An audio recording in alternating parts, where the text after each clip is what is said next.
महोदय, बीते दिन माननीय सदस्य श्री प्रदीप यादव जी ने राज्य में डोमेस्टिक गैस और कमर्शियल गैस की किल्लत के संदर्भ में सरकार का पक्ष जानना चाहा था और मैंने आज के बारे में कहा था कि गैस की जो किल्लत है उसके बारे में सरकार जो अद्यतन स्थिति है उस को सदन के माननीय हरलाल बाबू कल 1 नंबर में रहेंगे, आप चिंता न करें, कल हम लोग हैं ना, हो जाएगा, उनका उत्तर हो जाएगा। अध्यक्ष महोदय, सच्चाई यही है कि झारखंड में कमर्शियल और डोमेस्टिक गैस की डिलीवरी में परेशानी उत्पन्न हो गई है। घरेलू एलपीजी सिलेंडर के रिफिलिंग की अवधि भी बढ़ा दी गई है। शहरी क्षेत्र के उपभोक्ताओं के लिए बुकिंग की अवधि 15 दिन से बढ़ाकर 25 दिन कर दिया गया है और ग्रामीण क्षेत्र के उपभोक्ताओं के लिए बुकिंग अवधि 45 दिन कर दिया गया है। सरकार इस बात से इनकार नहीं कर सकती है कि अमेरिका, ईरान, इजराइल के बीच जो युद्ध की स्थिति उत्पन्न हुई है उसका दुष्परिणाम झारखंड में भी गैस के मामले में दिखाई पड़ रहा है और आने वाले दिनों में भी पड़ने वाला है। खाद्य एवं आपूर्ति विभाग के वरिष्ठ अधिकारियों का गैस कंपनी के साथ समीक्षा बैठक हुई थी। इस क्रम में जानकारी प्राप्त हुई कि पहले गैस बुकिंग के लिए 48 घंटे के अंदर गैस सिलेंडर की आपूर्ति हो जाती थी, परंतु समस्या के कारण अब 3-4 दिन लग जा रहा है। झारखंड में दिनांक 16 मार्च 2026 तक गैस आपूर्ति की स्थिति यह है कि Indian oil corporation, Hindustan petroleum, Bharat petroleum के द्वारा गैस आपूर्ति में पेंडिंग रिफिल की संख्या 3,27,630 है। अध्यक्ष महोदय, 13 मार्च 2026 को भारत सरकार के साथ झारखंड राज्य के संबंधित अधिकारियों के साथ वीडियो कॉन्फ्रेंसिंग हुई थी। भारत सरकार के द्वारा यह बताया गया था कि कमर्शियल गैस सिलेंडर की आपूर्ति को 80% से घटाकर मात्र 20% तक सीमित कर दिया गया। यह बहुत बड़ी चिंता की बात है। राज्य सरकार के अधिकारियों और तेल कंपनियों के साथ 14 मार्च 2026 को बैठक की गई थी, जिसमें तेल कंपनियों के प्रतिनिधि के द्वारा यह बताया गया कि झारखंड में औसतन प्रति माह लगभग 2273 metric tonne commercial gas cylinder की आवश्यकता होती। लेकिन यह जो डायरेक्शन मिला है भारत सरकार के द्वारा कि आपको जो जरूरत है कमर्शियल गैस की, उसमें 80% कटौती किया जा रहा है और मात्र 20% ही गैस, कमर्शियल गैस की आपूर्ति की जाएगी।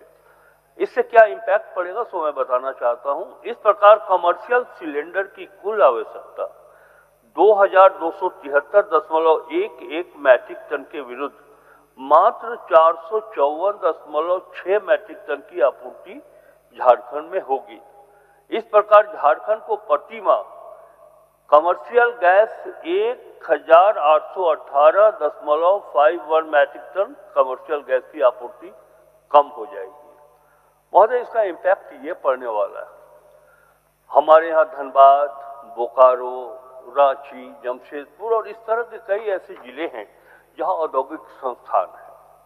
औद्योगिक संस्थानों में कैंटीन होता है, हमारे होटल्स हैं, बड़े बड़े होटल्स हैं, सिर्फ रांची में ही नहीं हर जिले में होटल्स हैं, वहाँ भी कमर्शियल गैस से ही खाना बनता है। रेस्टोरेंट में भी इसकी आवश्यकता पड़ती है। तो इस मात्रा में जो कमर्शियल गैस की आपूर्ति कम की गई है, यह बहुत बड़ी चिंता की बात है अध्यक्ष महोदय। अब यहाँ पर जो कमर्शियल इंस्टीट्यूशन में जो वर्कर काम करते हैं उन्हें भोजन नहीं मिलेगा। होटल जब प्रभावित हो जाएगा, रेस्टोरेंट प्रभावित हो जाएगा, तो एक तरफ तो गैस के कारण लोगों को परेशानी होगी और दूसरी तरफ जो राज्य सरकार को जीएसटी के माध्यम से रेवेन्यू मिलता था, चूंकि ये सब संस्थानें बंद हो जाएंगी तो वो जीएसटी भी राज्य सरकार को नहीं मिल पाएगा। एक बात मैं समाप्त करने के पहले कहना चाहता हूं, ये पूरे सदन को ये बात समझने की आवश्यकता है और ये गंभीर भी बात है और हास्यास्पद भी है कि अमेरिका ने विश्व को रूस से तेल खरीदने की अनुमति तो दे दी है। रूस से लिए जाने वाले तेल और गैस ग्लोबल रेट पर लिया जाना है। अभी तक भारत इंडिया स्पेसिफिक डिस्काउंट के दर पर तेल लेता रहा है, परंतु अमेरिका के निर्देश के बाद भारत को यह डिस्काउंट प्राप्त नहीं होगा। अगर युद्ध की स्थिति महीना भर और खिंच गई तो भारत की मॉनेटरी एंड फिस्कल पॉलिसी का सत्यानाश हो जाएगा। केंद्र सरकार माने या न माने, लेकिन वास्तविक स्थिति यही है और यही होने भी जा रही है।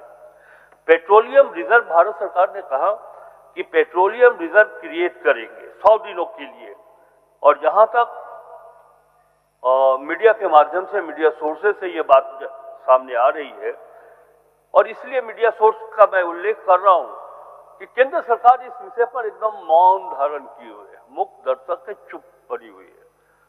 कोई देश के लोगों को कुछ बता नहीं पा रही है कि गैस की किल्लत कैसे इसको सॉल्व किया जाएगा। और मैं आपको बताऊं कि देखिए, इसमें बहुत चिढ़ने वाली बात नहीं है, जो फैक्ट है वो हम बतला रहे हैं। भारत सरकार ने कहा कि हम जो स्टैटिक पेट्रोलियम रिजर्व है वो 100 दिनों के लिए क्रिएट करेंगे। जो जानकारी है वो मात्र 20 से 21 दिन तक ही यह रिजर्व क्रिएट किया गया।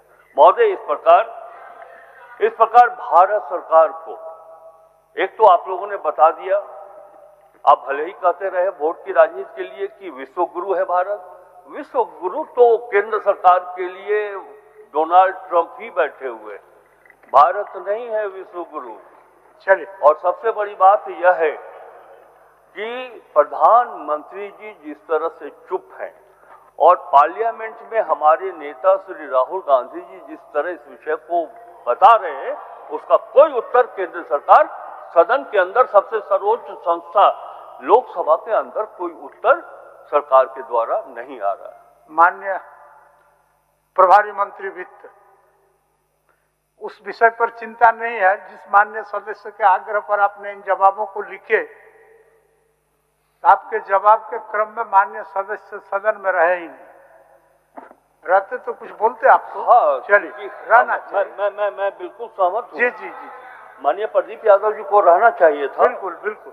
चलिए, अध्यक्ष महोदय, मैं भारत का संविधान के अनुच्छेद 151(2) के अनुसरण में भारत के नियंत्रक महालेखा परीक्षक का 31 मार्च 2023 को समाप्त हुए अवधि के लिए झारखंड सरकार वर्ष 2025 की प्रतिवेदन संख्या 5 निष्पादन एवं अनुपालन लेखा परीक्षा वाणिज्यिक से संबंधित लेखा परीक्षा प्रतिवेदन तथा 31 मार्च 2022 को समाप्त हुए वर्ष के लिए झारखंड सरकार के स्थानीय निकायों पर वार्षिक तकनीकी निरीक्षण प्रतिवेदन विधानसभा के समक्ष रखने हेतु भारत सरकार के नियंत्रक महालेखा परीक्षक ने माननीय राज्यपाल महोदय के पास भेजा है और इस विषय को मैं सदन के पटल पर रखता हूं। महोदय, झारखंड विधानसभा की प्रक्रिया तथा कार्य संचालन के नियम 238 के उपबंध के अनुसार